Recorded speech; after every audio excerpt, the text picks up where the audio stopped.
समीर, मला माहिती आहे तू तिथेच आहेस आणि मला हेही माहिती आहे तू कुठे पाहतोयस ते. समीर, तू त्या भिंतीच्या रिकाम्या फ्रेमकडे पाहतोयस ना, जिकडे कधी काही तुझी स्वप्न असायची. हे बघ समीर, तुला असं वाटतंय का की तू कायमचा हरलायस, तू सगळं गमावलंयस असं वाटतंय का तुला? हे बघ समीर,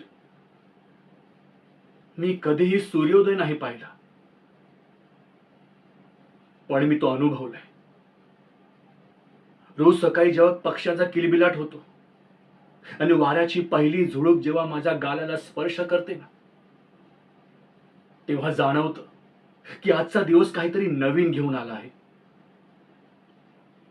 समीर, डोळे असणं आणि दृष्टी असणं ह्यातला फरक समज.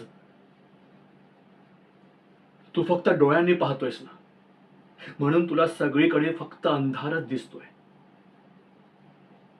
मी मनाने पाहतोय, म्हणून मला सगळीकडे शक्यता दिसतात. तू जे पाहतोयस ना, ते तुझ्या अपयशांचं दृश्य आहे आणि मी जे पाहतोय ते तुझ्या क्षमतांची सुरुवात. अरे, अपयश येणं म्हणजे रस्ता संपणं असं नसतं, तर ते एक वळण असतं. मला माहितीये तू घाबरलायस आता, कारण तुला पुढचा रस्ता दिसतच नाहीये. पण समीर, आरशासमोर उभं राहून कधीच स्वतःला विचारू नकोस की मी काय गमावलंय, पण हे मात्र नक्की विचार की माझ्याकडे काय बाकी आहे. तुझ्याकडे बाकी आहे पुन्हा प्रयत्न करण्याची जिद्द. तुझ्याकडे बाकी आहे विचार करण्याची शक्ती. आणि सर्वात महत्वाचं, तुझ्याकडे बाकी आहे उद्याची सकाळ. चल उठ, उठ, बाहेर पड. जे दिसत नाहीये ना, ते अनुभव. कारण हे जग फक्त रंगात नाही आहे, ते संवेदनातही आहे. समीर, तू हार न मानता पुन्हा प्रयत्न केला ना, तर हे जग तुला पुन्हा नव्याने एक संधी देईल.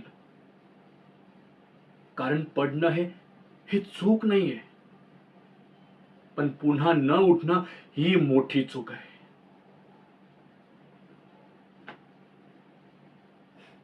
आता उठ, मला बाहेर घेऊन चल. मला समुद्राच्या लाटांचा आवाज ऐकायचा आहे.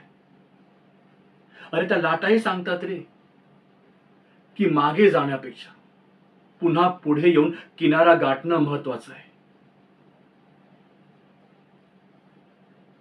चल, चल, मला घेऊन चल. चल लवकर.